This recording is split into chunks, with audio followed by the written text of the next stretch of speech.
Bab 1481. Cahaya Suci. Penerjemah. Endless Fantasy Translation penyunting. Endless Fantasy Translation. Pria dari suku Feder itu membungkuk dan berkata, aku juga tidak tahu mengapa. Bukanlah hal sepele bahwa Lu Zhou memasuki pilar penghancuran di tanah jurang besar dengan token Kaisar Putih. Banyak anggota suku bulu yang mengetahuinya dan sangat memperhatikannya. Begitu mereka menerima pesan tersebut, mereka segera melaporkannya. Tetua Mingde menoleh ke arah Lu Zhou, dan ekspresinya melunak saat dia berkata, karena Kaisar Putih telah berbicara, aku tidak bisa memaksanya, kumohon. Kemudian, Tetua Mingde bergeser ke samping. Lu Zhou melepaskan yuaner kecil dan kerang sebelum berjalan maju dengan tangan di belakang punggungnya. Saat melewati Tetua Mingde, dia berhenti sejenak dan melirik Tetua Mingde dari sudut matanya sebelum berkata, meskipun keadaan pikiran penting untuk menjadi seorang Dao Sein, aku memiliki sebagian dari saran untukmu. Petik 2. Tetua Mingde berkata sambil tersenyum, silakan bicara. Makhluk tertinggi, apapun jenisnya, tetaplah manusia, kata Lu Zhou sebelum pergi dengan tangan di belakang punggungnya. Yuaner kecil dan Cons mengikuti dari dekat di belakang. Mata Tetua Mingde berbinar saat ia menatap punggung ketiga orang itu yang menjauh. Ia memanggil dengan lembut, Hong Jian. Apa perintah Anda, Tetua Mingde? Tanya Hong Jian. Pergilah dan antarlah tamu-tamu terhormat kita, ingatlah untuk melakukannya dengan indah, kata Tetua Mingde dengan suara yang sangat lembut dan senyum tipis di wajahnya. Ya. Hong Jian berbalik dan membawa 5 anggota suku bulu bersamanya sebelum pergi. Bagian dalam pilar penghancuran di tanah jurang besar sangat kompleks. Tanpa seseorang yang memandu jalan, sangat mudah untuk tersesat. Ketika Lu Zhou, yuaner kecil, dan Cons sampai di persimpangan, Hong Jian dan 5 anggota suku bulu lainnya terbang mendekat. Hong Jian berkata sambil tersenyum, aku akan mengantar semuanya pergi. Lu Zhou melirik Hong Jian dan bertanya, apakah kau sering membawa manusia ke dalam pilar? Hong Jian menjawab sambil tersenyum, jarang, kalau tidak, hari ini tidak akan menjadi masalah besar. Mengapa kalian semua menjaga pilar penghancuran di tanah jurang besar? Tanya Lu Zhou dengan bingung. Hong Jian berkata, pada zaman dahulu, ketika daratan terbelah, banyak nyawa terjerumus ke dalam kesengsaraan, tempat teraman adalah tanah jurang besar, selain itu adalah satu-satunya tempat di tanah tak dikenal yang memiliki sinar matahari. Mereka berbicara sambil berjalan, dan tidak butuh waktu lama sebelum mereka meninggalkan pilar penghancuran di tanah jurang besar. Begitu mereka keluar, Lu Zhou, Little Yuaner, dan Cons kembali melihat potongan langit berbentuk lingkaran itu. Cahaya yang tiba-tiba menyilaukan membuat mereka merasa tidak nyaman. Namun, setelah mata mereka menyesuaikan diri, suasana hati mereka membaik ketika melihat pemandangan indah di sekitar mereka. Yuaner kecil berseru kagum, indah sekali, seandainya seluruh negeri tak dikenal seperti ini. Hong Jian berkata sambil tersenyum, itu tidak mungkin. Langit akan runtuh, dan tak seorang pun akan mampu menanggung akibatnya, jawab Hong Jian. Yuaner kecil hendak mengatakan sesuatu ketika dia melihat tuannya dan menyadari tuannya sedang menatapnya. Baiklah, sebaiknya aku patuh dan diam saja saat ini. Karena bumi bisa terbelah, langit juga bisa runtuh, pada saat itu, kemana suku bulu akan pergi? Tanya Lu Zhou. Sederhana saja, jika langit runtuh, matahari akan muncul kembali, pada saat itu, kita bisa pergi kemanapun kita mau, termasuk 9 alam, kita bisa membangun kota dan memulai semuanya dari awal lagi, kata Hong Jian. Ketidakseimbangan itu akan tetap ada, kau berani pergi ke 9 alam. Ini lebih baik daripada dihancurkan sampai mati, jawab Hong Jian. Mendengar itu, Lu Zhou terkekeh 2 kali, pemandangan yang jarang terlihat. Ekspresinya tenang, dan suaranya rendah saat berkata, rencana yang bagus. Hong Jian berkata, antara kita berdua, dibandingkan dengan Kaisar Putih, kita bisa dianggap telah menjalankan tugas kita. Manusia menuduh suku bulu meremehkan suku dan ras lain serta bertindak superior, namun, justru suku bululah yang menopang dunia, mencegah langit runtuh, semuanya. Suku Feder yang ada saat ini dapat dianggap sebagai hadiah dari waktu dan semua makhluk hidup kepada kita. Lu Zhou tak lagi berlama-lama berbicara. Karena mereka berada di pihak yang berbeda, wajar jika mereka memiliki pendapat yang berbeda.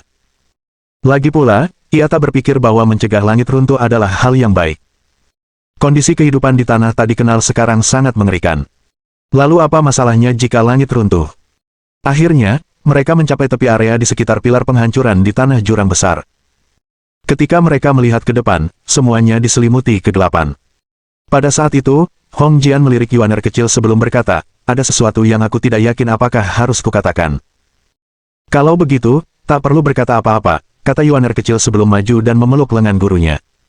Guru, ayo pergi. Hong Jian. Meskipun Hong Jian mengalami kemunduran, dia tidak menyerah.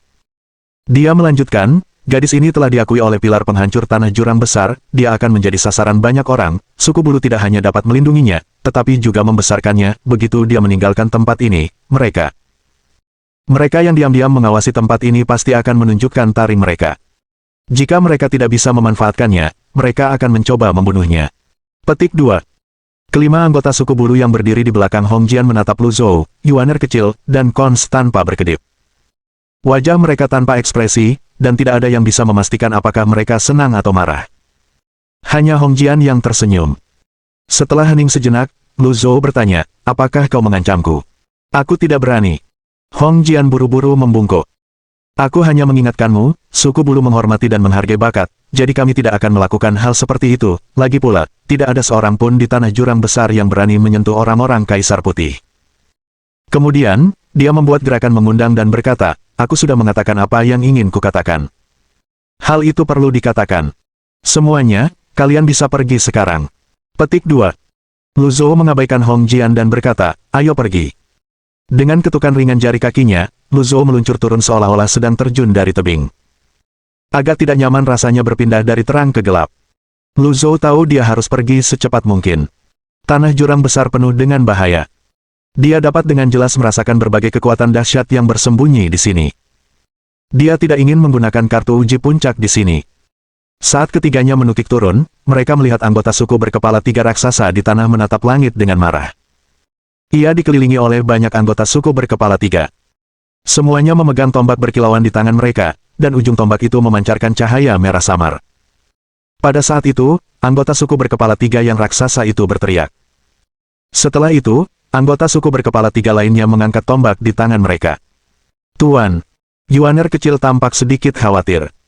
Jangan khawatir, mendekatlah padaku. Lu Zhou tidak peduli dengan para anggota suku berkepala 3 ini. Para anggota suku berkepala 3 semakin gelisah, menunggu instruksi pemimpin mereka. Mereka memperhatikan saat Lu Zhou perlahan turun dari atas.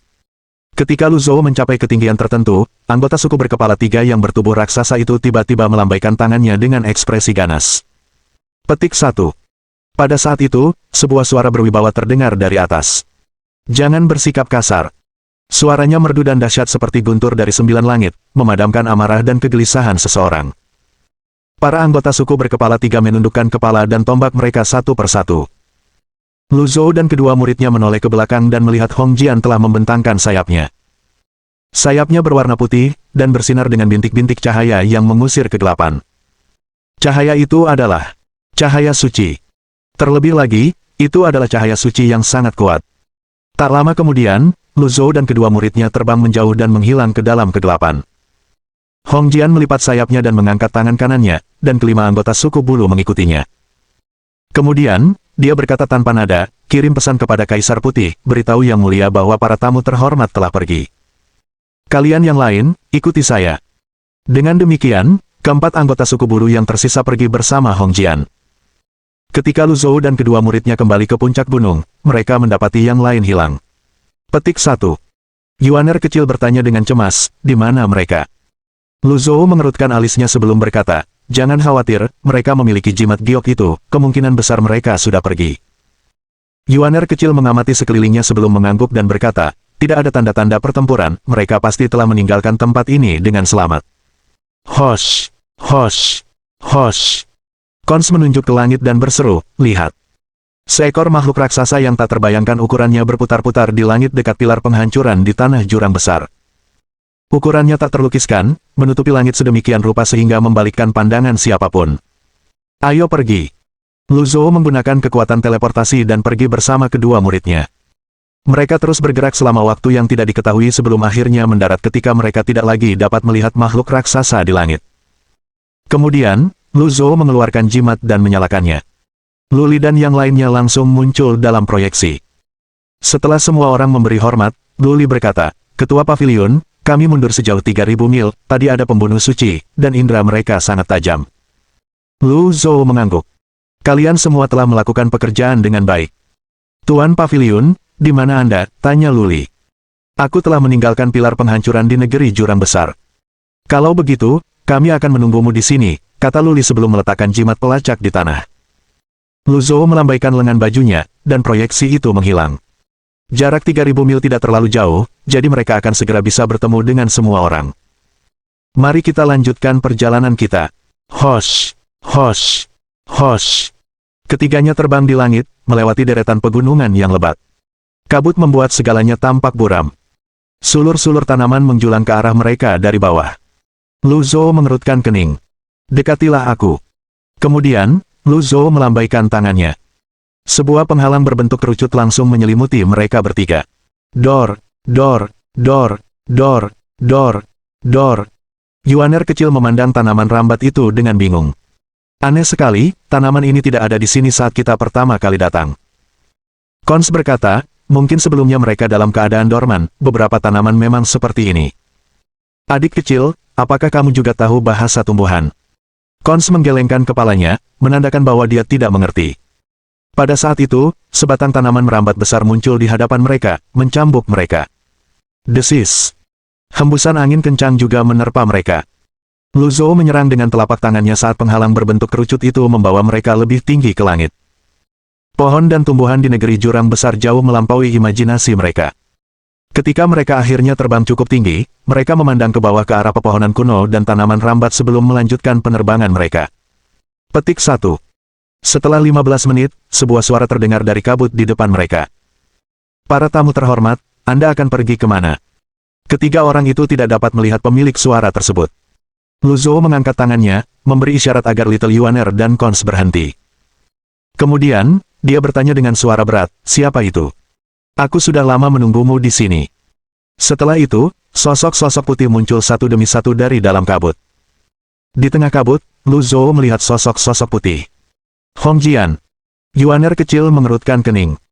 Hong Jian tersenyum kepada ketiganya dan berkata, aku sudah memikirkannya dengan matang, kondisi pilar penghancuran di tanah jurang besar tidak bisa diabaikan begitu saja, karena itu, gadis ini harus kembali bersamaku. Lu Zhou bertanya, apa gunanya bersusah payah jika kau bisa langsung bertindak di sana? Hong Jian berkata, ada gambar kalian semua memasuki dan meninggalkan pilar penghancuran di tanah jurang besar, dan Kaisar Putih juga telah diberitahu tentang kepergian kalian. Makna di balik ucapan Hong Jian jelas. Mereka tidak melakukan serangan balik ke pilar penghancuran di tanah jurang besar karena Kaisar Putih. Namun, jika Lu Zhou dan yang lainnya mati di luar, tidak ada yang bisa disalahkan atas kematian mereka. Lu Zhou mengangguk. Hong Jian sedikit terkejut. Kau tidak terkejut. Kenapa aku harus terkejut, kata Lu Zhou acuh tak acuh, aku sudah menduga ini. Bab 1482. Membunuh orang suci, 1. Penerjemah. Endless Fantasy Translation penyunting. Endless Fantasy Translation. Hong Jian mengepakkan sayapnya sedikit. Keempat anggota suku bulu yang berbaris di belakang Hong Jian tiba-tiba muncul dan berkilat ke empat arah yang berbeda. Hong Jian menggelengkan kepalanya dengan ekspresi menyesal di wajahnya sambil berkata, jika kau sudah memperkirakan ini, mengapa kau tetap memilih jalan ini? Jalan mana? Nada suara Lu Zhou sangat datar. Jalan buntu, kata Hong Jian sambil menunjuk ke arah Yuaner kecil, gadis kecil, bakatmu tidak buruk, tetapi sayang sekali kau mengikuti orang yang salah, aku akan memberimu kesempatan lain untuk bergabung dengan suku bulu. Lalu, Hong Jian berhenti sejenak dan mengamati Lu Zhou dan Kons sebelum melanjutkan, adapun yang lain, kesempatan yang seharusnya diberikan kepada kalian telah diberikan, tetapi kalian tidak memanfaatkannya, jangan salahkan kami jika kami bersikap kejam. Kau ingin membunuhku? Tanya Lu Zhou.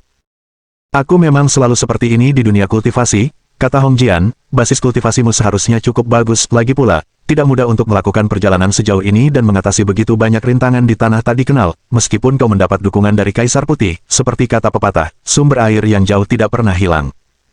Tidak bisa memadamkan api di dekatnya. Lu Zhou bertanya, bagaimana Anda tahu bahwa saya tidak memiliki alat untuk merekam apa yang sedang terjadi saat ini?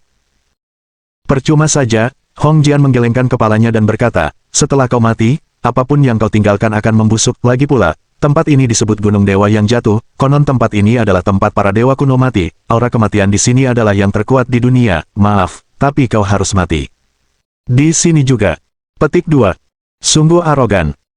Sombong, mungkin, seorang Saint kecil sepertimu terbiasa bersikap angkuh di 9 alam sehingga kau tidak menyadari kebesaran langit dan bumi. Apakah kau pikir kau bisa menginjak-injak kami yang berada di tanah jurang besar di bawah kakimu, kata Hong Jian tanpa ekspresi. Sebenarnya, dia sudah lama merasa tidak senang dengan sikap Lu Zhou. Sebelumnya, karena Kaisar Putih dan Tetua Mingde, dia tidak bisa berkata apa-apa. Namun, sekarang setelah semuanya terungkap, tidak ada lagi kebutuhan untuk berpura-pura. Lu Zhou berkata, kau pikir kau bisa mengalahkanku sendirian? Aku sendiri sudah cukup, kata Hong Jian sambil membentangkan sayapnya sepenuhnya. Jubah putih dan sayap putih Hong Jian yang diselimuti cahaya redup membuatnya tampak seperti malaikat yang dibayangkan manusia di bumi.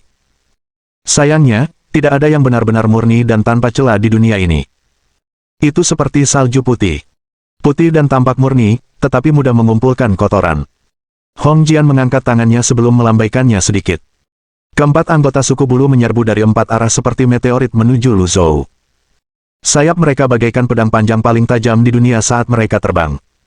Desis. Sebelum keempat anggota suku bulu tiba, Lu Zhou menghilang bersama kedua muridnya. Ekspresi Hong Jian sedikit berubah sebelum dia berkata dengan suara berat, sebarkan. Sudah terlambat. Hong Jian tiba-tiba merasakan kekuatan berbahaya datang dari belakang. Dia membentangkan sayapnya dan berputar, hanya untuk melihat segel telapak tangan yang besar di depannya. Yuaner kecil dan Kons berdiri 1000 meter di belakang Lu Zhou dengan jimat giok. Ledakan. Segel telapak tangan Lu Zhou menghantam penghalang cahaya di sekitar Hong Jian. Suara robekan terdengar di udara saat Hong Jian terlempar ke belakang. Keempat anggota suku bulu itu segera terbang menuju Hong Jian. Kecepatan mereka melebihi perkiraan Lu Zhou. Hong Jian berkata, aku tidak menyangka kau telah memahami hukum yang lebih besar. Menurut Hong Jian, pasti ada hukum yang lebih besar. Jika tidak, Lu Zhou tidak mungkin muncul kembali di belakangnya tanpa meninggalkan jejak. Lu Zhou mengamati keempat anggota suku bulu itu sebelum menghilang begitu saja. Wus! Serangan keempat anggota suku bulu itu kembali meleset. Lu Zhou muncul kembali di atas Hong Jian sebelum berkata, kau harus membayar harga atas kesombonganmu. Kemudian, Lu Zhou mengangkat tangannya. Melihat itu, Hong Jian mengerutkan kening. Cahaya cemerlang dan berwarna-warni bermunculan di sayapnya, menerangi ribuan kaki. Begitu ruang angkasa membeku, Hong Jian membentangkan sayapnya. Tepat pada saat itu, Yuaner kecil tersentak ketakutan dan buru-buru menghancurkan jimat giok di tangannya. Sayangnya, di ruang beku itu, sekeras apapun dia mencoba, dia tidak bisa menghancurkan jimat giok tersebut. Dua anggota suku bulu terbang melintas seperti meteorit pada saat itu. Melihat itu, Yuaner kecil mengangkat kepalanya dan berseru, Tuan. Sayangnya, Yuaner kecil mendapati tuannya membeku di langit. Dia menoleh ke arah Kons dan mendapati Kons juga membeku. Kedua anggota suku bulu itu tiba di depan Yuaner kecil dan menangkapnya. Pada saat kritis, cahaya kemasan berbentuk kipas jatuh dari atas. Ledakan. Kedua anggota suku bulu itu terlempar jauh. Yuaner kecil mendongak dan melihat seorang pria bertopeng terbang di atasnya. Saat mendarat, pria itu berdiri di depannya, melindunginya, sebelum bertanya, apakah kamu baik-baik saja? Siapakah kamu? Tanya Yuaner kecil. Itu tidak penting. Pada saat yang sama, Lu Zhou yang sebelumnya membeku di ruang angkasa telah kembali normal setelah bermeditasi pada kitab suci. Meskipun hanya butuh waktu singkat baginya untuk kembali bergerak, serangan Hong Jian telah tiba di depannya. Ledakan. Dalam keadaan seperti itu, Lu Zhou secara naluriah memanggil tubuh Buddha emas. Sayangnya, tubuh Buddha emas hanya bertahan beberapa saat sebelum menghilang. Kemudian, ia terlempar ke belakang. Jubah bertanda ilahi itu bersinar dengan cahaya berpendar, menyerap sebagian dari kekuatan tersebut. Lu Zhou menstabilkan posisinya setelah terlempar sejauh 1000 meter ke belakang.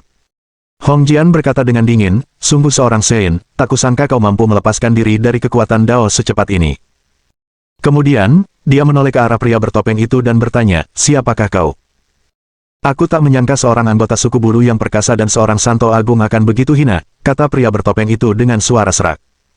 Hong Jian mengerutkan kening. Sepertinya kau tahu banyak hal. Apa kau tidak takut aku akan memberitahu Kaisar Putih tentang ini? Kita lihat saja nanti apakah Kaisar Putih percaya padamu, jawab Hong Jian sambil mengangkat bahu.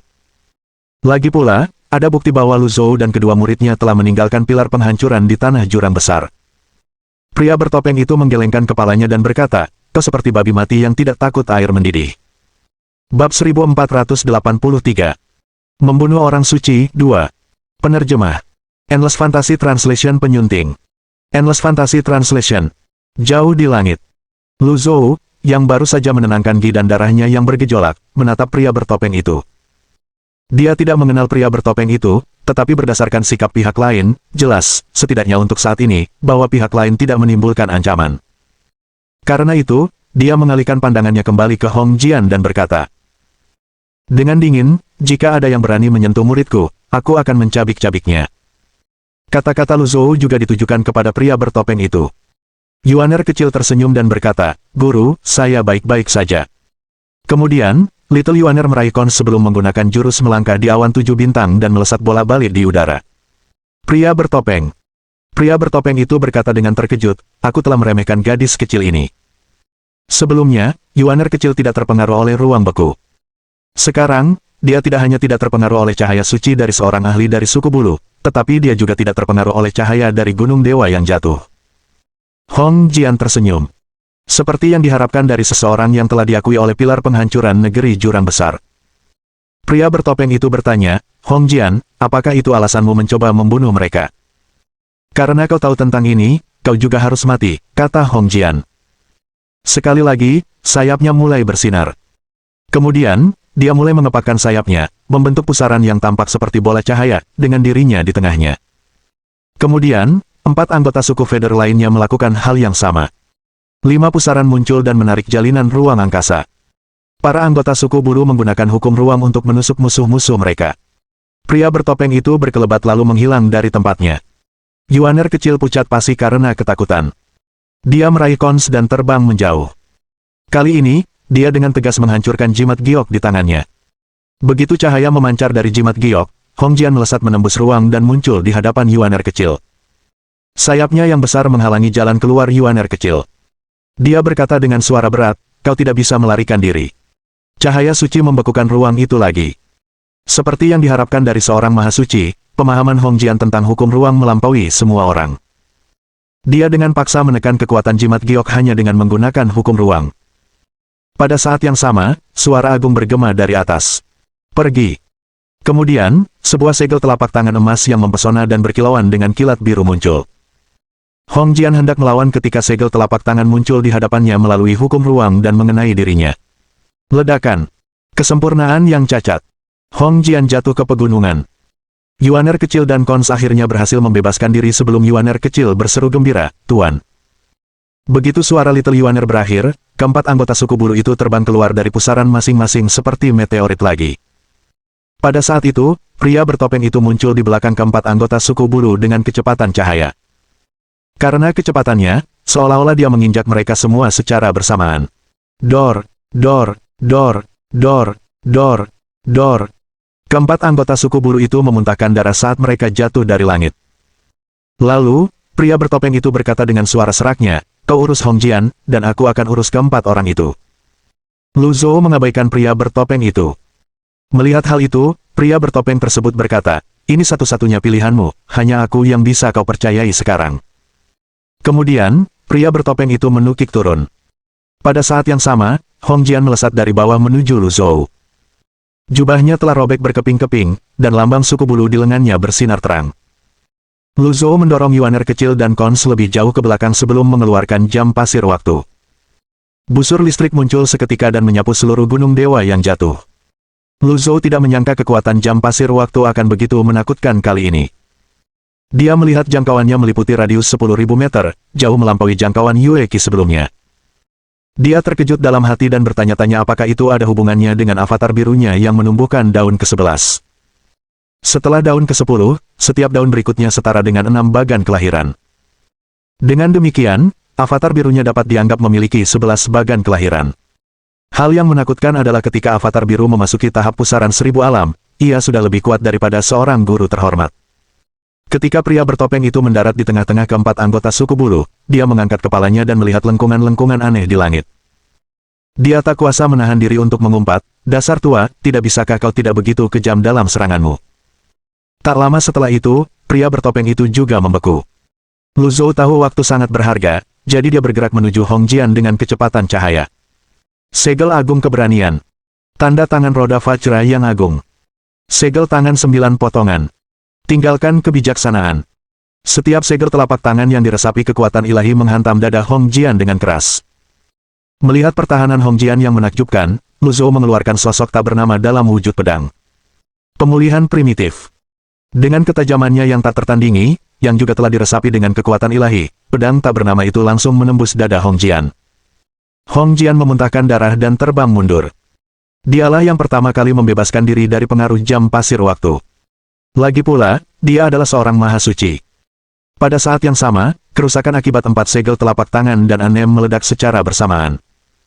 Dia tidak bisa menghentikan serangan Lu Zhou dan terluka parah. Saat dia jatuh dari langit, dia berseru, jam pasir waktu. Ketika Hong Jian mendarat di tanah, dia buru-buru membungkus sayapnya di sekeliling tubuhnya. Cahaya berpendar samar bersinar dan dengan cepat menyembuhkan luka-lukanya.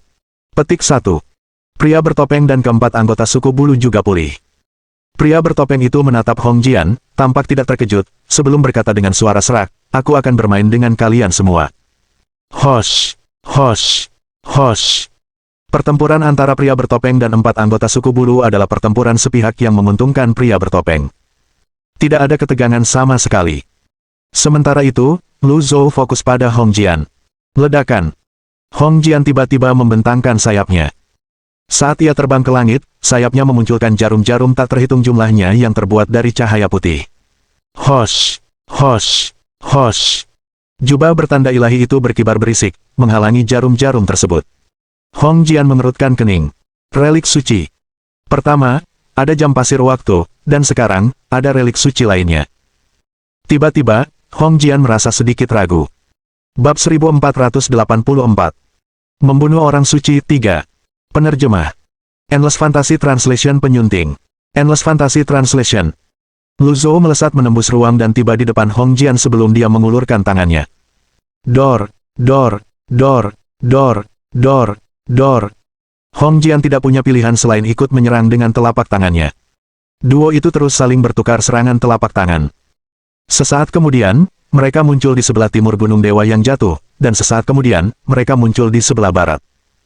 Mereka berkelebat bola-balik saat bertarung dengan frekuensi yang sama. Segel telapak tangan Lu Zhou semakin kuat seiring dengan meningkatnya semangat bertarungnya. Setelah 15 menit, mereka bermain imbang. Mata Hong Jian membelalak marah saat dia berkata, bagaimana mungkin kau hanya seorang Sein tingkat rendah? Lu Zhou menjawab dengan suara berat, sudah terlambat bagimu untuk mengetahuinya. Ledakan. Keduanya terbang kembali pada waktu yang sama dan saling berhadapan dari kejauhan.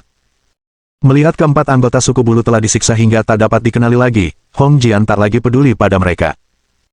Ia menyeka darah di sudut bibirnya dan berkata, apapun yang terjadi, kalian harus mati hari ini. Tiba-tiba, darah yang dimuntahkan Hong Jian larut menjadi bintik-bintik cahaya dan menghilang. Setelah itu, tubuh dan sayapnya mulai bersinar merah seolah terbakar.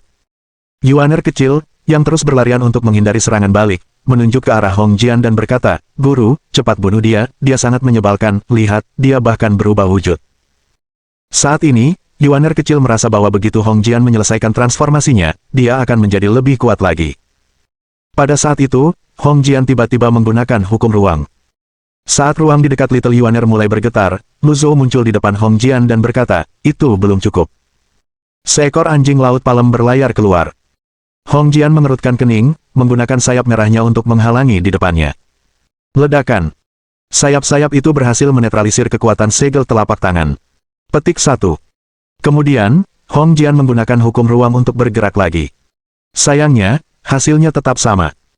Setiap kali dia muncul kembali, Liu Zhou selalu selangkah lebih maju dan melepaskan segel telapak tangan ke arahnya. Itu masih belum cukup, kata Lu Zhou. Hong Jian semakin gelisah seiring berjalannya pertarungan. Frekuensi penggunaan hukum ruang olehnya pun meningkat. Bahkan bagi para Sein Agung, menggunakan kekuatan Dao sesering itu akan menghabiskan banyak ki primordial dan membebani semangat serta kemauan mereka. Ketika para Sein Agung menghadapi lawan yang belum menjadi Sein, akan mudah untuk mengalahkan lawan mereka dengan kekuatan Dao. Namun, jika lawan mereka, kekuatan Dao hampir sama, faktor yang menentukan kemenangan adalah tingkat kultivasi. Ledakan. Setelah memblokir segel telapak tangan lainnya, Hong Jian meraung, penjara kekosongan. Pada saat itu, darah di tubuh Hong Jian dan di sekitarnya tiba-tiba membentuk sangkar di antara langit dan bumi. Kemudian, sangkar itu mulai menyusut. Ah! Ekspresi Yuaner kecil berubah drastis saat melihat ini. Dia meraih kons dan menggunakan langkah melayang awan 7 bintang lagi untuk melarikan diri. Sayangnya, sekeras apapun dia mencoba, dia tidak bisa melepaskan diri dari sangkar. Senyum kemenangan muncul di wajah Hong Jian saat dia berkata, mari kita lihat bagaimana kau menghadapi ini. Para Sein rendahan tetaplah Sein rendahan, apapun yang terjadi. Hong Jian memperhatikan sangkar itu terus menyusut. Suasana hatinya sedikit membaik. Sayangnya, itu tidak berlangsung lama sebelum dia mendengar suara berkata, bekukan. Sekali lagi, busur listrik muncul dan menyebar. Busur listrik itu tampak lebih kuat dari sebelumnya, dan penyebarannya pun lebih luas dari sebelumnya. Pria bertopeng itu mengangkat kepalanya dan berkata dengan kesal, menyebalkan sekali, tidak bisakah kau menunggu sampai aku selesai berurusan dengan manusia burung ini sebelum membekukanku? Kali ini, jangkauan jam pasir waktu meliputi radius 50.000 meter. Di hutan, semua binatang berubah menjadi patung yang tampak hidup. Daun dan angin pun membeku.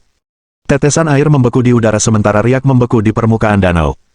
Binatang-binatang terbang membeku di langit dengan sayap terbentang di tengah kepakan, mereka tidak jatuh. Sekali lagi, Lu Zhou tiba di hadapan Hong Jian dan membawa orang yang tidak disebutkan namanya keluar. Lu Zhou tidak ragu-ragu dan menggunakan teknik pedang Guiyuan, pedang tanpa jejak, gunung bersalju, kembali dan masuk ke 3 jiwa, dan pemulihan awal. Pedang-pedang energi yang tak terhitung jumlahnya itu semuanya memiliki panjang puluhan ribu kaki dan menembus dada Hong Jian, membuatnya terlempar ke belakang. Begitu waktu berlalu, area dalam radius 10.000 meter langsung rata dengan tanah. Puncak-puncak gunung yang tingginya ratusan ribu kaki terpotong, sementara pohon-pohon purba yang menjulang tinggi tumbang serentak. Gunung dewa yang jatuh yang megah terpotong seperti tahu, menyebabkan bebatuan berhamburan. Untuk roboh. Pria bertopeng itu melihat sekeliling tanpa berkata-kata sebelum berkata, apakah ini perlu? Untuk mencegah Hong Jian menyembuhkan dirinya sendiri lagi, Lu Zhou terbang turun dan tiba di samping Hong Jian. Ark! Hong Jian berteriak dengan ganas saat darah dan energi vitalnya menyembur keluar seperti badai ke segala arah. Yang paling mengejutkan, bulu-bulunya terlepas dari sayapnya, tampak seperti tombak yang sangat tajam. Lu Zhou dapat merasakan bahwa bulu-bulu itu sangat tajam. Untuk berjaga-jaga, dia mundur dan membangun energi pelindungnya. Hong Jian berkata dengan garang, ledakan. Lalu, sebuah buah pir terbang di depan Lu Zhou dan meledak dengan kekuatan yang mengerikan. Pria bertopeng itu mendongak kaget. Mutiara jiwa ilahi, ini buruk, semuanya sudah berakhir. Ledakan. Ledakan dari mutiara jiwa ilahi milik seorang Santo Agung tentu saja sangat menakutkan. Pria bertopeng itu tidak sempat menyelamatkan Lu Zhou. Petik 1. Dari kejauhan, Yuaner kecil melirik keempat anggota suku bulu yang babak belur itu. Bulu-bulu mereka tiba-tiba menghilang, dan tak lama kemudian, mereka mundur dan menghilang juga. Tidak ada yang tahu kemana mereka pergi. Suara mendesing. Ledakan dari mutiara jiwa ilahi tampaknya memengaruhi ruang dan waktu. Dihadapkan dengan kekuasaan absolut, strategi, rencana, dan tipu daya menjadi tidak berguna. Begitu pula dengan hukum. Dihadapkan dengan kekuasaan absolut, hukum kehilangan semua maknanya. Hukum itu ibarat sebuah rumah. Orang yang membangun rumah itu adalah yang terkuat, dan mereka yang mematuhi hukum dapat memasuki rumah itu. Mereka yang tidak mematuhi aturan tidak dapat memasuki rumah itu, tetapi jika mereka cukup kuat, mereka dapat menginjak-injak rumah itu dan menghancurkannya. Yuaner kecil berpegangan pada Kons dan berlari sekuat tenaga. Sabuk nirvana melilit mereka saat dia bergerak cepat dengan panik. Jimat giok telah dihancurkan sehingga dia bisa pergi. Seberapapun dia berlari, dia tidak akan mampu menghindari kekuatan dahsyat yang menyapu dari Valen. Gunung Dewa. Saat itu, dia berbalik dan menggertakkan giginya, aku akan menghalangnya. Kemudian, Little Yuaner memunculkan astrolabenya di depan dirinya dan Kons. Astrolabe emas itu sangat mempesona. Begitu Kons melihat astrolabe emas itu, dia langsung berseru, 20 bagan kelahiran. Ledakan. Kekuatan dahsyat itu mendorong kedua gadis itu sejauh 10.000 meter ke belakang. Yuaner kecil telah kehabisan seluruh kekuatannya. Astrolabnya rusak, dan dia hampir kehilangan bagan kelahiran. Kons buru-buru mengeluarkan astrolabenya di samping astrolabe Little Yuaner untuk memblokir kekuatan yang tersisa. Setelah ledakan mereda, keheningan menyelimuti tempat itu. Yuaner kecil terengah-engah. Punggungnya basah kuyup oleh keringat. Sekalipun dia memiliki 20 bagan kelahiran, mustahil baginya untuk sepenuhnya menghalangi ledakan mutiara jiwa ilahi seorang mahasuci. Sebagian karena keberuntunganlah mereka selamat dari bencana itu. Kedua gadis itu berusaha melihat ke depan sambil terengah-engah. Guru. Ekspresi Yuaner kecil tampak cemas. Kemudian, dia menoleh ke Kons dan berkata, tunggu aku di sini, aku akan pergi menyelamatkan guru. Kons berteriak, kakak senior ke-9, kau tidak bisa pergi. Yuaner kecil berkata, aku bisa melakukannya, aku sekarang punya 20 bagan kelahiran, kau sengaja menyembunyikan kultivasimu, apakah kau mempelajari ini dari kakak senior keempat, kapan kau lulus ujian kelahiranmu? Jangan pergi, kau akan membuat guru khawatir, kata Cons sambil menarik Yuaner kecil kembali. Cons sedikit kecewa karena Little Yuaner menyembunyikan tingkat kultivasinya darinya. Lagi pula, mereka berdua tidak pernah merahasiakan apapun satu sama lain. Yuaner kecil berkata, aku tidak punya waktu untuk menjelaskannya sekarang, aku harus menyelamatkan guru. Cons memandang medan perang. Gunung Dewa yang jatuh sudah tidak ada lagi. Yang tersisa hanyalah kawah bundar yang sangat besar. Setelah waktu yang tidak diketahui lamanya, debu akhirnya reda, dan mereka akhirnya bisa melihat dengan jelas. Energi yang kuat menyingkirkan kabut dan membersihkan udara. Petik 1. Lu Zhou melayang di bagian bawah langit, sama sekali tidak terluka. Dia berdiri dengan tangan di belakang punggungnya sambil menatap Hong Jian yang berlumuran darah dengan tatapan acuh tak acuh. Mata Hong Jian hampir keluar dari rongganya ketika melihat Lu Zhou. Keduanya saling menatap lama, dan mereka berdua tahu hasil dari pertempuran itu. Di tanah di depan Hong Jian, mutiara jiwa ilahinya terkubur sebagian. Hong Jian akhirnya tak sanggup lagi bertahan dan jatuh lemas ke tanah. Ia berlutut di tanah sambil berusaha menopang tubuhnya dengan kedua tangannya. Darah segar terus menetes ke tanah dari lubang berdarah di dadanya yang tak kunjung sembuh. Lalu, Hong Jian tertawa histeris sebelum berkata dengan gemetar, kurasa aku tahu siapa dirimu. Lu Zhou tidak berkata apa-apa saat ia turun ke tanah dan berjalan menuju mutiara jiwa ilahi. Senyum puas terup di bibir Hong Jian saat dia berkata, suatu kehormatan bagiku bisa mati di tanganmu. Berderak. Tubuh Hong Jian tiba-tiba membeku. Retakan. Setelah itu, tubuh Hong Jian hancur berkeping-keping dan berubah menjadi tumpukan debu. Ding, target berhasil dibunuh, hadiah, 80.000 poin prestasi, bonus domain, 20.000 poin prestasi, bonus ras, 20.000 poin prestasi. Bab 1485. Kekosongan besar adalah langkah yang terlambat. 1.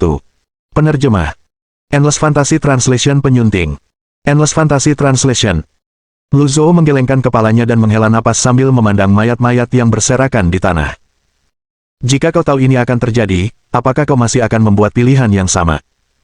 Lu Zhou melambaikan tangannya, dan mutiara jiwa ilahi yang redup terbang ke tangannya. Ini adalah benda yang bagus.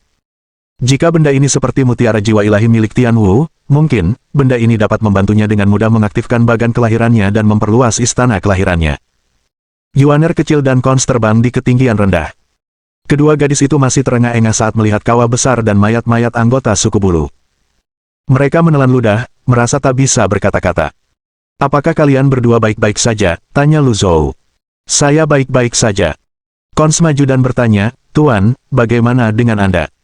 Aku baik-baik saja, seorang mahasuci biasa tidak bisa berbuat apa-apa padaku, jawab Lu Zhou tanpa nada.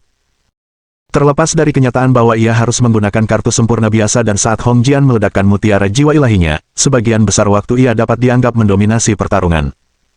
Jika ia tidak perlu mempertimbangkan keselamatan Little Yuaner dan Cons, mungkin kemenangan akan datang lebih mudah. Lebih mudah. Lu Zhou berpikir bahwa dia benar-benar meremehkan kekuatan avatar birunya. Setelah menjadi seorang Saint, ditambah dengan avatar biru, dia hampir bisa menggunakan kekuatan ilahinya secara terus-menerus. Pada saat itu, Cons mengeluh, guru, kakak senior ke-9 sengaja menyembunyikan kultivasinya, dia sudah memiliki 20 bagan kelahiran, pantas saja dia bisa berlari secepat itu. Lu Zhou menoleh ke arah Yuaner kecil. Yuaner kecil menggaruk kepalanya dan berkata, Guru, saya tidak bermaksud bersembunyi, saya hanya takut guru akan memarahi saya. Bahkan ketika dia merasakan sakit selama aktivasi bagan kelahirannya, Lu Zhou berulang kali memperingatkannya untuk bersabar dan melakukan semuanya langkah demi langkah. Gadis ini sama sekali tidak mendengarkan saya. Lu Zhou berkata, astrolabe. Yuaner kecil dengan patuh mewujudkan astrolabenya. Setelah 36 segitiga itu berkedip, semua orang dapat melihat 20 zona berbeda yang menyala satu demi satu. Pemandangannya sangat memukau. Benarkah tidak ada masalah saat Anda mengaktifkan bagan kelahiran? Tanya Lu Zhou. Yuaner kecil menggelengkan kepalanya. Ada. Lu Zhou mengangguk. Dia tidak terkejut. Lagi pula, betapapun berbakatnya Yuaner kecil, bagaimana mungkin tidak ada masalah sama sekali saat berkultivasi? Dia bertanya, masalah apa? Hanya dengan menemukan akar masalahnya, dia akan mampu menyelesaikannya. Yuaner kecil berkata, aku kekurangan hati yang baik untuk menjalani hidup. Lu Zhou bermaksud menggunakan kesempatan ini untuk menegurnya, tetapi ketika mendengar kata-kata itu, dia tidak punya pilihan selain menelan kata-kata yang hampir keluar dari ujung lidahnya. Mungkin, masih ada jurang yang sangat besar antara mereka yang sangat berbakat dan orang biasa. Ada seorang jenius yang tak tertandingi di dunia ini, tetapi itu bukan saya. Yuaner kecil melanjutkan, selain itu, saya merasa sedikit tidak nyaman ketika mengaktifkan bagan kelahiran ke-18 saya, tetapi saya pulih setelah itu. Lu Zhou merasa sangat skeptis. Ini tidak logis. Dia merasa dirinya sudah memiliki kekuatan yang luar biasa, tetapi Yuaner kecil bahkan lebih luar biasa lagi. Setelah beberapa saat, dia bertanya, di mana kau melewati ujian kelahiranmu? Yuaner kecil menundukkan kepalanya sebelum menjawab, kurasa aku tidak perlu melewati ujian kelahiran. 222. Guru, bukankah Anda mengatakan bahwa inti dari ujian kelahiran adalah untuk memperkuat istana kelahiran sehingga kita dapat dengan mudah mengaktifkan bagan kelahiran kita? Tanya Yuaner kecil. Itu benar. Yah, aku tidak merasakan sakit apapun, dan istana kelahiranku sangat kuat, kata Yuaner kecil. Lu Zhou tidak ingin lagi repot-repot dengan Yuaner kecil. Membiarkannya menyelesaikan masa magangnya adalah keputusan yang tepat. Semakin dia peduli padanya, semakin marah dia nantinya. Dia akan membiarkannya berkultivasi sesuai keinginannya. Murid-muridnya memiliki keberuntungan dan berkah mereka sendiri. Yuaner kecil dapat melihat keraguan gurunya, jadi dia menambahkan, aku juga tidak tahu apa yang terjadi, setiap kali aku merasa tidak nyaman, aku akan mengolah gulungan giok kemurnian tertinggi, kemudian, gulungan giok kemurnian tertinggi tampaknya menghaluskan dan memperkuat istana kelahiranku setiap kali, guru, lihat. Berdengung. Yuaner kecil mengeluarkan bunga lotusnya sebelum melafalkan mantra untuk sepatu giok kemurnian tertinggi. Istana kelahiran itu bagaikan permukaan danau yang tenang atau sebuah cermin, yang memantulkan ketiga orang tersebut. Saat Yuaner kecil terus bermeditasi, gelombang kecil terlihat muncul dari segala arah. Metode budidaya ini sungguh tidak sederhana. Dengan benih kekosongan agung dan bakat bawaannya, Yuaner kecil adalah seorang jenius yang langka, 1 dari 10.000 orang. Dia seperti harimau bersayap. Belum lagi yang lain, bahkan Lu Zhou pun sedikit iri pada Yuaner kecil. Lu Zhou berkata, jika demikian, bukankah ini berarti Anda dapat langsung mengaktifkan ke-36 bagan kelahiran? Yuaner kecil menjawab dengan malu-malu, setiap kali aku berkultivasi menggunakan gulungan giok kemurnian tertinggi, jika energi vitalitasku tidak mencukupi, aku harus memperlambatnya, namun, ini tidak sering terjadi. Kons merasa sakit hati. Pada saat itu, suara tepuk tangan terdengar dari kejauhan. Ketiganya mendongak dan melihat pria bertopeng yang telah membantu mereka sebelumnya. Pria bertopeng itu terus bertepuk tangan sambil berjalan mendekat. Mengagumkan, mengagumkan. Ketiga orang itu mengamati pria bertopeng tersebut. Pria bertopeng itu bertubuh rata-rata. Ia mengenakan jubah hitam, dan wajahnya tertutup. Suaranya yang sengaja dibuat serak semakin mempersulit identifikasi dirinya. Petik 1. Siapakah kamu? Tanya Lu Zhou. Pria bertopeng itu terkekeh dan berkata, coba tebak. Aku tidak punya waktu untuk bermain-main denganmu, kata Lu Zhou. Dia benci menebak-nebak dan membuang waktu. Pria bertopeng itu merapikan rambutnya dan melepas topengnya. Jie Jinan, kau. Lu Zhou bingung. Ini bukan pertama kalinya Jie Jinan datang tepat waktu. Bagaimana mungkin ada kebetulan seperti ini? Kenapa bukan aku, kata Jie Jinan, jika bukan karena aku, kau akan berada dalam masalah. Bagaimana kau tahu aku ada di sini? Tanya Lu Zhou. Sejak pertama kali bertemu Jie Jinan, ia selalu berpikir bahwa Jie Jinan aneh dan misterius. Mungkinkah jantung kehidupan Gou Chen palsu dan sebenarnya memiliki teknik pelacakan? Bab 1486. Kekosongan besar adalah langkah yang terlambat 2. Penerjemah. Endless Fantasy Translation penyunting. Endless Fantasy Translation. Jie Jinan menyatukan kedua tangannya di belakang punggung dan berkata, itu karena aku berasal dari pilar penghancuran di negeri jurang besar. Lu Zhou menatap Jie Jinan dengan sedikit terkejut. Selama perjalanan mereka ke dan di tanah jurang besar, selain anggota suku berkepala 3, mereka hanya melihat binatang buas dan anggota suku bulu. Mereka sama sekali tidak bertemu manusia. Dia tidak menyangka Jie Jinan berasal dari jurang besar. Tanah. Jie Jinan menambahkan, tidak hanya itu, tetapi yang disebut pesan dari Kaisar Putih adalah upaya saya untuk menyesatkan tetua Mingde, jika tidak, akan sulit bagimu untuk meninggalkan pilar penghancuran di tanah jurang besar. Ternyata, Jie Jinan membantu mereka dari balik layar. Jangan berterima kasih padaku, aku selalu murah hati, meskipun kau memperlakukanku seperti penjahat, aku tidak akan menyimpan dendam, namun, akan lebih baik jika kau meminta maaf padaku, kata Jie Jinan. Lu Zhou sedikit mengerutkan kening. Ia memang merasa sedikit menyesal di dalam hatinya, tetapi begitu mendengar kata-kata itu, perasaan itu langsung lenyap. Ia bertanya, apakah kau tidak takut aku akan memberitahu tetua Mingde tentang ini? Hah? Jie Jinan terkejut. Ia sepertinya baru menyadari bahwa ia telah bertindak bodoh dan menyerahkan bukti kepada Lu Zhou. Matanya sedikit melebar saat ia bertanya, kau tidak mungkin sebegitu tidak tahu berterima kasihnya, kan? Seharusnya kau tahu aku ini orang seperti apa, jawab Lu Zhou tanpa nada. Ekspresi Jie Jinan berubah sebelum ia memaksakan senyum di wajahnya dan berkata, aku hanya bercanda, tidak masalah apakah kau meminta maaf atau tidak, mari kita mulai urusan ini, aku tidak menyangka kau akan datang ke negeri jurang besar, kau benar-benar terlalu berani. Lu Zhou berkata, pergi ke pilar penghancuran di jurang tanah besar selalu menjadi bagian dari rencanaku. Jie Jinan berkata, kau beruntung, jika aku tidak penasaran ketika mendengar orang-orang Kaisar Putih datang, aku tidak akan tahu itu kau, tetua Mingde itu bukan orang biasa, dia adalah Daoshen terkuat dari suku bulu, Hong Jian adalah kaki tangan nomor 1 tetua Mingde, dia melakukan semua kejahatan tetua Mingde. Pekerjaan. Sekarang Hong Jian sudah meninggal, kamu harus berhati-hati. Petik 2. Lu Zhou berkata dengan percaya diri, jika dia berani datang kepadaku, aku akan memastikan dia tidak akan pernah kembali. Jie Jinan mengangguk. Aku tidak menyangka kultivasimu akan meningkat begitu pesat. Oh, benar, mutiara jiwa ilahi yang rusak itu tidak berguna. Lu Zhou mengeluarkan mutiara jiwa ilahi yang redup. Dia tidak bisa merasakan energi apapun darinya. Jie Jinan berkata, Hong Jian telah melepaskan seluruh energi dalam mutiara itu, namun dia tetap tidak bisa membunuhmu. Jika dia masih hidup, dia bisa mengaktifkan kembali mutiara itu. Sungguh disayangkan. Retakan. Begitu suara Jie Jinan berakhir, mutiara jiwa ilahi itu hancur berkeping-keping. Lu Zhou menatap mayat-mayat yang berserakan di tanah dan teringat kata-kata terakhir Hong Jian. Kemudian, ketika ia memikirkan bagaimana Jie Jinan telah membantunya tanpa pamrih, ia tak bisa tidak meragukan identitasnya. Sebelumnya, semua orang mengira dia adalah Lu Tiantong. Betapapun kerasnya ia mencoba mengoreksi kesalahannya. Mereka tidak mempercayainya. Pada akhirnya, dia terlalu malas untuk repot-repot. Sekarang, sepertinya identitasnya telah berubah lagi. Dari Yinggou di makam Kaisar Emeritus hingga Jie Jinan dan Hong Jian, mereka tampaknya telah salah paham tentang dirinya. Ji Tiandao, Lu Tiantong, dan Raja Zombie, Yinggou, memiliki satu kesamaan, mereka semua berusaha membuka jalur kultivasi baru. Lu Zhou bertanya-tanya apakah kesalahpahaman yang dialami lawan-lawannya disebabkan oleh kemampuannya menguasai 3 gulungan tulisan surgawi.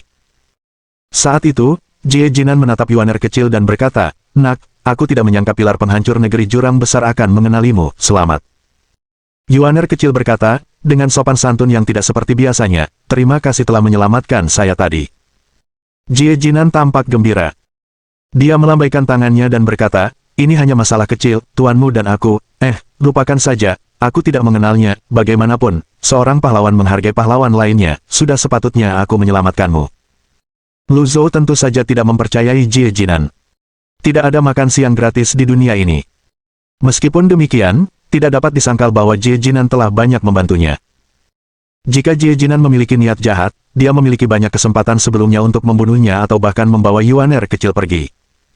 Karena itu, dia berkata, baiklah. Jika Anda memiliki permintaan, Anda dapat menyampaikannya. Petik 2. Benarkah? Mata Jie Jinan langsung berbinar. Tentu saja. Bagaimana jika permintaan saya berlebihan? Selama itu masih dalam kemampuan saya, kata Lu Zhou dengan suara lemah. Bagus sekali, bisakah saya mengajukan permintaan ini di lain waktu, tanya Jie Jinan. Jika kamu menghormatiku, aku akan membalasnya. Petik 1. Jie Jinan sangat gembira ketika mendengar jawaban Lu Zhou. Kata-kata seorang pria sejati itu mengikat. Aku bukan seorang pria terhormat, tapi aku tidak akan mengingkari kata-kataku. Oke. Jie Jinan mengangguk gembira. Yuaner kecil bergumam, Guru, mengapa aku merasa orang ini agak licik? Faktanya, ekspresi Jie Jinan saat ini memang terlihat agak licik. Jie Jinan berkata, gadis, kau telah diakui oleh pilar penghancur tanah jurang besar, namamu pasti akan bergema di dunia kultivasi di masa depan, kau harus ingat untuk membantu gurumu. Setelah beberapa saat, seolah-olah teringat sesuatu, Jie Jinan bertanya, kapan Anda menghubungi Kaisar Putih? Aku sama sekali tidak mengenal Kaisar Putih, jawab Lu Zhou jujur. Jie Jinan mengacungkan jempol kepada Lu Zhou. Kau benar-benar luar biasa. Kau bahkan bisa menipu orang-orang di negeri jurang besar menggunakan Kaisar Putih. Kemudian, Jie Jinan melihat ke kiri dan ke kanan, mengamati keempat mayat anggota suku bulu sebelum berkata, sudah larut, Mingde pasti tidak akan membiarkan Hong Jian mati sia-sia, dia adalah seorang Daoseng jadi kau harus berhati-hati, aku meninggalkan pilar kali ini jadi dia pasti akan mencurigaiku, aku tidak akan bertemu denganmu untuk beberapa waktu ke depan. Jangka waktu tertentu. Petik 2. Baiklah, kata Lu Zhou. Jie Jinan menatap Yuaner kecil dan berkata, karena kau telah diakui oleh pilar penghancuran, kau harus berlatih dengan tekun, selamat tinggal. Desis. Jie Jinan melesat ke langit dan terbang menuju tanah jurang besar. Dalam sekejap mata, dia menghilang di cakrawala. Bab 1487. Kekosongan besar adalah langkah yang terlambat 3. Penerjemah. Endless Fantasy Translation penyunting. Endless Fantasy Translation. Setelah Jie Jinan pergi, Yuaner kecil berkata, Guru, dia sepertinya bukan orang baik, kita harus berhati-hati. Lu Zhou bertanya, gadis kecil, sejak kapan kau belajar untuk waspada terhadap orang lain? Kemudian, dia menjelaskan, Jie Jinan berasal dari pilar penghancuran di tanah jurang besar, jadi dia memiliki banyak kesempatan untuk menyerang kita, namun, dia tidak melakukannya, terlepas dari apapun motifnya. Yuaner kecil mengangguk. Dia memandang mayat-mayat anggota suku bulu dan berkata, Tuan, ayo kita cepat-cepat meninggalkan tempat ini. Lu Zhou mengangguk. Hong Jian telah meninggal. Akan berbahaya bagi mereka untuk terus tinggal di tempat ini. Setelah itu, Lu Zhou membawa Yuaner kecil dan Cons pergi dari Gunung Dewa Jatuh. Aula Mingde di pilar penghancuran tanah jurang besar. Tetua Mingde melayang di udara. Tubuhnya diselimuti cahaya redup. Pada saat itu, seorang anggota suku bulu terbang masuk ke aula dan mendarat sebelum berkata, Tetua Mingde, Hong Jian, dan 4 orang lainnya tewas di Gunung Dewa yang jatuh. Mata Tetua Mingde sedikit melebar saat dia berseru kaget, mereka mati. Jenazah mereka telah dibawa kembali. Tetua Mingde mengerutkan alisnya sambil tenggelam dalam pikirannya. Setelah terdiam cukup lama, dia berkata, tidak perlu terburu-buru melaporkan ini. Tetua Mingde, kematian Hong Jian sangat penting, sudah lama sekali kejadian seperti ini tidak menimpa suku bulu, aku. Apakah kau tidak mengerti kata-kataku? Suara Tetua Mingde berubah muram. Mengerti, kata anggota suku Feder sebelum dengan hormat mundur. Setelah beberapa saat, seorang anggota suku bulu lainnya memasuki aula. Ia berkata sambil membungkuk, Tetua Mingde, seseorang dari langit telah datang. Cepat ajak dia masuk, kata Penatua Mingde. Kurang dari 10 menit kemudian, anggota suku Feder kembali dengan membawa orang lain. Tetua Mingde dengan tergesa-gesa melangkah maju. Kesombongannya yang sebelumnya sama sekali tidak terlihat saat ini. Ia berkata sambil tersenyum, ternyata, dia adalah Dao Sein Jiang. Jiang Wengsu tersenyum. Tetua Mingde, sudah lama tidak bertemu. Silakan duduk, kata Penatua Mingde. Aku datang untuk membicarakan sesuatu denganmu, jadi aku tidak akan berlama-lama, kata Jiang Wengsu. Dia tidak berniat untuk duduk. Dao Sein Jiang, karena kau sudah di sini, mengapa kau tidak ikut denganku menemui Kaisar Yu, kita bisa berdiskusi dengannya. Tidak, ini hanya masalah sepele.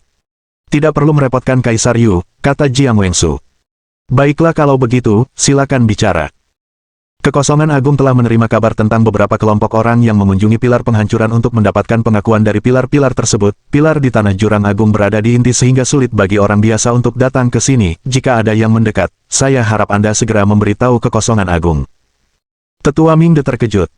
Dia sudah pergi, apa kau bercanda datang ke sini saat ini untuk membicarakan hal ini? Tetua Mingde mengumpat dalam hati, tetapi di permukaan, dia terus mengangguk sambil berkata, tentu saja, tentu saja. Namun, siapa kelompok orang yang Anda maksud, Dao Sein Jiang? Jiang Wengsu mondar-mandir dengan tangan di punggungnya sambil berkata, karena ketidakseimbangan yang semakin memburuk, sulit bagi timbangan keadilan untuk mendeteksi pergerakan para guru agung dan orang suci, yang pasti adalah bahwa 9 alam sedang mengalami perubahan yang mengguncang bumi, melahirkan banyak hal baru. Kultivator berbakat. Selama 100.000 tahun terakhir, meskipun telah merekrut banyak jenius dan ahli, kekosongan agung masih kekurangan tenaga kerja. Kekosongan agung berharap dapat merekrut kultivator berbakat dari 9 domain lagi. Tak perlu dikatakan, mereka yang diakui oleh para pilar adalah kandidat utama. Petik 2. Ekspresi Tetua Mingde tetap sama. Suku bulu juga memiliki pemikiran seperti itu. Dia memikirkan gadis muda tadi sejenak sebelum berkata, memang, ada seseorang yang diakui oleh pilar penghancur tanah jurang besar. Jiang Wengsu terkejut. Ekspresi dan suaranya berubah saat dia bertanya, siapa itu? Di mana dia sekarang? Bakat gadis itu sungguh menakjubkan, dia adalah seorang jenius yang jarang terlihat, sayangnya, dia sudah pergi. Jiang Wengsu langsung merasa lega ketika mendengar bahwa itu adalah seorang perempuan.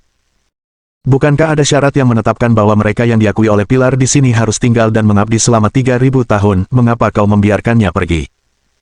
Tetua Mingde berkata, dia adalah salah satu orang kepercayaan Kaisar Putih. Kaisar Putih. Jiang Wengsu mengerutkan kening.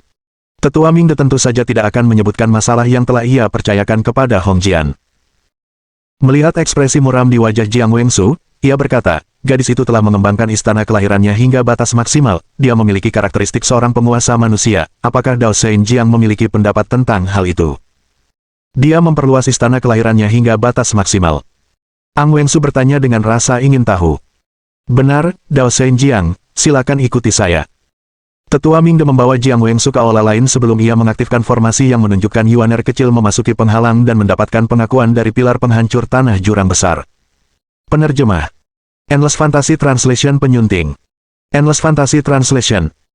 Setelah Jiang Wengsu melihat rekaman itu, dia berkata dengan ekspresi terkejut di wajahnya, gadis ini memang memiliki bakat langka, dia sama sekali tidak terpengaruh oleh penghalang, karena dia telah membuka istana kelahirannya sepenuhnya, umat manusia pasti akan memiliki makhluk tertinggi lainnya di masa depan. Bahkan Dao Zhenjiang pun sangat mengagumi gadis ini, sayang sekali jika dia tidak bisa dimanfaatkan oleh Great Void, kata Tetua Mingde. Jiang Wengsu menatap Tetua Mingde dengan penuh pengertian dan berkata, jangan bilang suku bulu sama sekali tidak memiliki pikiran serakah. Tetua Mingde menjawab dengan jujur, tentu saja, namun, dia adalah orang-orang Kaisar Putih. Jiang Wengsu mengangguk dan menunjuk ke arah Lu Zhou. Dia bertanya, siapakah dia? Dia adalah majikan gadis itu, jika bukan karena dia, gadis itu pasti sudah bergabung dengan suku bulu, jawab Tetua Mingde sambil tersenyum. Apa latar belakangnya? Tanya Jiang Wengsu. Aku belum yakin, aku belum pernah mendengar ada orang seperti itu di sisi Kaisar Putih, mungkin, dia adalah talenta yang muncul dalam beberapa tahun terakhir. Jiang Wengsu bertanya, apakah dia pergi ke pilar penghancuran lainnya? Tetua Mingde berkata, kita tidak memperhatikan pilar-pilar lainnya, satu-satunya yang benar-benar memahami situasi ke-10 pilar penghancuran adalah kekosongan agung. Lalu, di mana dia sekarang? Tanya Jiang Wengsu. Tetua Mingde bingung dengan pertanyaan ini.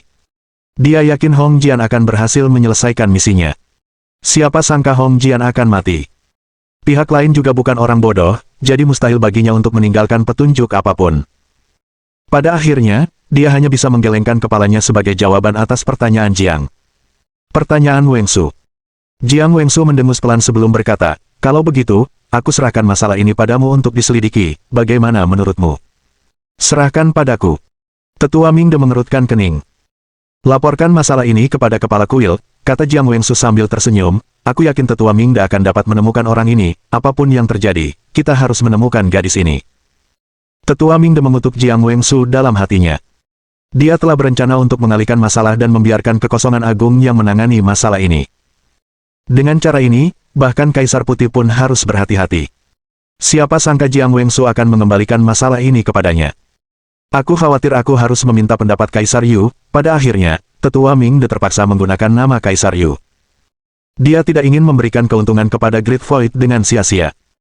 Jiang Wengsu mengeluarkan sebuah token dan berkata, Kepala kuil telah memerintahkan bahwa selama periode ketidakseimbangan, mereka yang berada di pilar penghancuran harus bekerja sama dengan kekosongan agung, bahkan 10 aula pun tidak terkecuali. Tetua Mingde sedikit terkejut dengan sikap Great Void. Dia bertanya, kuil suci sangat menghargai 10 pilar penghancuran. Sebelumnya tidak pernah seperti ini. Zaman telah berubah, masalah ini sangat penting, dan kita tidak boleh ceroboh, aku masih memiliki urusan penting yang harus diurus, kau bisa menjelaskannya sendiri kepada Kaisar Yu, kata Jiang Wengsu.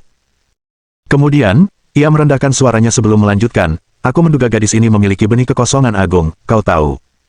Kekosongan agung paling menghargai benih-benih itu. Kau harus memikirkan ini dengan saksama. Petik 2. Setelah Jiang Wengsu selesai berbicara, ia menangkupkan tinjunya ke arah Tetua Mingde dan sengaja berkata dengan suara keras, mohon maafkan saya karena tidak dapat memberi salam kepada Kaisar Yu, sampaikan salam saya permisi dulu. Bolehkah saya tahu kemana Dao Zhenjiang akan pergi, tanya Tetua Mingde. Great Void kekurangan tenaga kerja, saya telah diperintahkan oleh kepala kuil untuk pergi ke 9 wilayah untuk melihat-lihat, apakah Anda memiliki kandidat yang cocok, tanya Jiang Wengsu. Tetua Mingde berkata, ada beberapa guru agung dari wilayah Teratai Hijau, Chen Fu dan murid-muridnya juga memiliki bakat yang luar biasa. Jiang Wengsu tidak terlalu mempedulikan saran Tetua Mingde. Dia mendengus pelan sebelum berkata, Chen Fu itu menggunakan domain teratai kembar sebagai alat tawar-menawar dan mengancam kekosongan agung. Dia tidak ingin berurusan dengan kekosongan agung, ketua kuil sudah menghukumnya. Ia tidak akan bisa hidup lama. Murid-muridnya memang berbakat, tetapi mereka tidak enak dipandang. Petik 2. Setelah Jiang Wengsu selesai berbicara, dia berbalik dan pergi. Setelah memastikan bahwa Jiang Wengsu telah pergi, tetua Mingde berkata dengan marah, "Sungguh hina, kau benar-benar bersekongkol melawanku. Tanpa pilar penghancur tanah jurang besarku yang menopang langit, di mana kau akan berada?" Meskipun tetua Mingde marah, dia tetap harus melakukan apa yang diperintahkan. Benih kekosongan agung. Tetua Mingde bergumam pada dirinya sendiri. Dia menyesal tidak memeriksa kultivasi gadis kecil itu dengan saksama sebelumnya. Di dunia kultivasi, terdapat kepercayaan umum bahwa mereka yang memiliki kecepatan kultivasi sangat tinggi memiliki hubungan dengan benih kekosongan agung atau energi kekosongan agung. Berdasarkan hal ini, dapat dilihat betapa berharganya benih kekosongan agung tersebut. Tetua Mingde mondar-mandir di aula untuk waktu yang lama sambil bergumam pada dirinya sendiri, "Pasti ada penjelasan untuk kematian Hong Jian. Jika aku bisa menangkap gadis itu, aku juga bisa memberikan penjelasan kepada Kaisar Yu." Sementara itu, Lu Zhou, Yuaner kecil, dan Cons tiba di dekat hutan luas di dekat tanah jurang besar dan bertemu dengan yang lain dari paviliun langit jahat. Yang lain menyambut mereka kembali dengan ekspresi gembira di wajah mereka. Petik 1. Penguasa paviliun. Setelah Lu Zhou mendarat, dia bertanya, "Apakah semuanya baik-baik saja?" Yu Zhenghai berkata, "Kami berhasil mengungsi tepat waktu ketika melihat seekor binatang buas yang sangat besar berputar-putar di sekitar pilar penghancuran di tanah jurang besar. Kecepatannya tidak terlalu tinggi sehingga kami tidak dalam bahaya." Lu Zhou menatap Kong Wen dan bertanya, "Kong Wen, apakah kau tahu binatang apa itu?" Kong Wen menjawab, "Menurut catatan binatang buas kuno, tidak banyak binatang buas sebesar itu. Ada Kun di samudera tak berujung, Zuzhao di area inti tanah tak dikenal, dan Yinlong di kekosongan besar. Meng Zhang juga bisa dianggap sebagai salah satunya, tetapi tidak disebutkan dalam catatan tersebut. Saat itu, saya tidak bisa melihatnya dengan jelas karena kabut tebal." Petik 2. "Kun, guru bilang itu adalah penyeimbang," kata Zhu Honggong. Menurut catatan kuno, Kun dapat memunculkan sepasang sayap yang membentang sejauh 90.000 mil. Jika itu adalah equalizer, ada kemungkinan ia akan kembali ke tanah jurang besar, kata Kong Wen. Bab 1489 Lahan Budidaya 2. Ini benar-benar bisa terbang. Zhu Honggong sangat terkejut. Ketika dia mengingat kembali masa-masa di samudera tak berujung, dia merasa merinding. "Benar sekali, ternyata ada banyak makhluk laut yang bisa terbang," kata Kong Wen. Lu Zhou mengangguk dan berkata, "Cukup, apapun yang terjadi, baguslah semua orang baik-baik saja, mari kita beristirahat sebelum kembali ke Danzang." Setelah mendengar itu, Zhao Hongfu membungkuk dan berkata, "Tuan Pavilion, mengapa kita tidak beristirahat selama 2 hari? Saya akan membuat lorong rune yang akan membawa kita ke Danzang." Lu Zhou menggelengkan kepalanya. "Jangan tinggalkan aksara rune di dekat atau di tanah jurang besar, kita tidak boleh meninggalkan jejak apapun. Jika mereka mengikuti jalan yang sama seperti saat kembali ke Danzang, perjalanan tidak akan memakan waktu lama dan akan lebih aman." Sekarang setelah semua murid Lu Zhou diakui oleh pilar penghancuran, tidak akan sulit bagi mereka untuk menjadi orang suci dan makhluk tertinggi di masa depan. Tidak perlu mempertaruhkan nyawa mereka secara tidak perlu. Lu Zhou menemukan sebuah pohon dan beristirahat di bawahnya.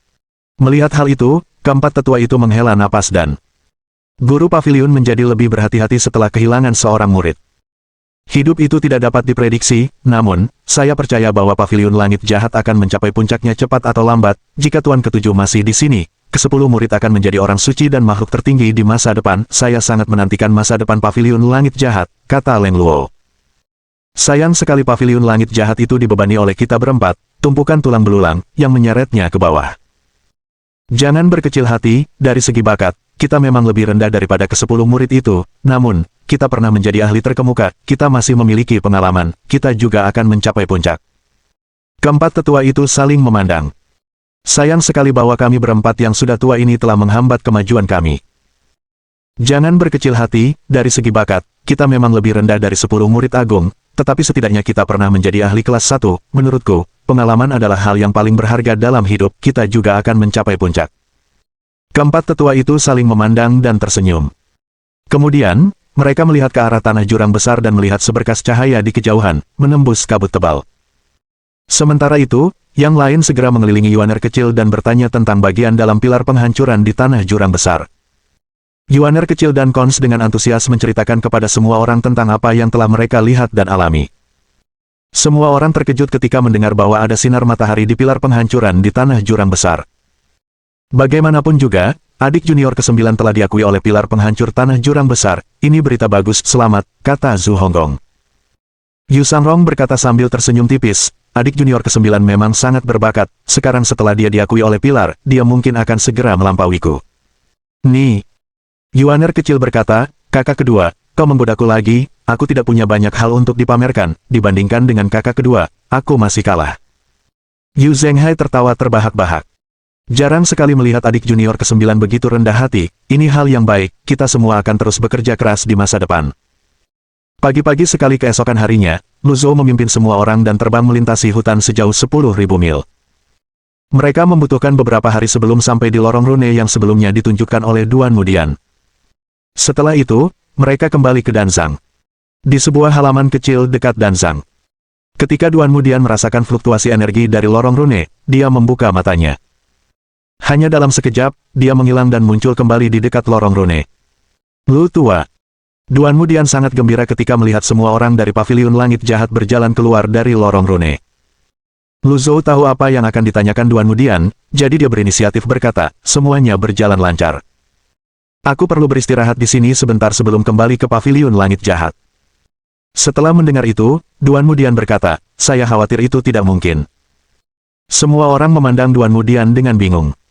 Lagi pula, bukanlah kebiasaan seorang mahasuci dari paviliun langit jahat untuk secara terbuka menolak ketua paviliun. Mengapa? Tanya Lu Zhou.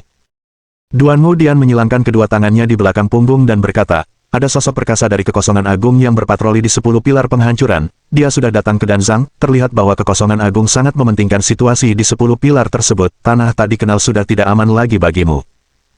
Ming Xiyin berkata sambil tersenyum, sekarang kita sudah selesai, mereka akhirnya datang, mereka benar-benar lambat. Belum tentu, kata Duan Mudian, sebelum ini, Lan Xie, gadis suci dari Aula Cahaya, sering berpatroli di tanah tak dikenal, para pengawal kegelapan dari Istana Suanyi telah lama dikerahkan, dan kemudian, ada juga 3.000 pengawal lapis baja perak dari Aula Tuwei, ini seharusnya cukup untuk menenangkan ketidakseimbangan di tanah tak dikenal, namun, kekosongan agung meremehkan tingkat keparahan ketidakseimbangan kali ini, setelah retakan muncul di beberapa pilar, para Daosein dan bahkan para Daosein agung dikerahkan, karena 3.000 pengawal lapis baja perak dari Aula Tuwei telah dimusnahkan, Jiang Wengsu pasti sangat marah. Lu Zhou tiba-tiba mengangkat tangannya dan menyela, tunggu. Ada apa? Apakah kamu mengatakan Jiang Wengsu? Duan Mudian mengangguk. Dia bertanggung jawab atas 3.000 penjaga berbaju perak di Aula Tuwei karena kepala Aula Tuwei hidup mengasingkan diri sepanjang tahun, semua kekuasaan ada di tangannya. Jiang Wengsu bertanggung jawab atas para penjaga berbaju perak. Lu Zhou bertanya lagi. Ya, apakah Anda mengenalnya? Duan Mudian mengingat kembali saat ia dan Lu Tiantong pertama kali datang ke Great Void. Ia tidak ingat adanya interaksi antara Lu Tiantong dan Jiang Wengsu. Ming Xiyin berkata sambil tersenyum, Jiang Wengsu adalah guru besar Gritian di wilayah Teratai Emas, dia juga guru besar dari 12 suku asing di wilayah barat, dia ingin menjadi tiran lokal dan mengendalikan kemajuan kultivasi manusia di wilayah Teratai Emas, pada akhirnya, dia dibunuh oleh guruku dengan satu pukulan telapak tangan, sepertinya guru besar itu hanyalah proyeksi. Duan Mudian. Lu Zhou menatap Duan Mudian dengan bingung, lalu bertanya, mengapa kau begitu terkejut? Duan Mudian menghela napas panjang. Sepertinya aku benar-benar berhutang budi padamu di kehidupan lampauku, bahkan keturunanku pun dijinakkan olehmu. Lu tua, kau benar-benar berusaha membunuhku, aku tidak akan mengatakan apapun tentang bola-bali antara 10 pilar penghancuran dan mempertaruhkan dirimu sendiri, namun, kau bahkan berani membunuh proyeksi Jiang Wengsu, orang itu terkenal suka membalas dendam atas pelanggaran terkecil sekalipun. Lu Zhou tidak menjawab. Dia hanya menatap Duan Mudian dalam diam. Bab 1490 Lahan Budidaya 3. Duan Mudian bertanya lagi dengan sedikit keyakinan, tak perlu dikatakan lagi, kau telah menyinggung perasaan seseorang lagi ketika kau pergi ke tanah jurang besar, bukan? Sebelum Lu Zhou sempat menjawab, Yuaner kecil, yang tak bisa lagi menahan diri, mencemooh dan berkata, apa maksudmu tuanku menyinggung seseorang lagi, orang-orang itulah yang menyinggung tuanku, dan mereka pantas dibunuh karenanya. Duan Mudian. Sudah berakhir. Benar-benar berakhir. Apakah sudah terlambat untuk menarik diri dari paviliun langit jahat sekarang? Duan Mudian menggaruk kepalanya dengan kedua tangannya, menyebabkan ketombe di kepalanya berjatuhan seperti kepingan salju. Semua orang mundur dengan jijik. Bagaimana mungkin Santo Agung ini tidak memperhatikan kebersihan dirinya? Mengaum. Lu turun dari langit dan mendarat di belakang semua orang. Ia menundukkan kepalanya dan memandang orang-orang dari paviliun langit jahat.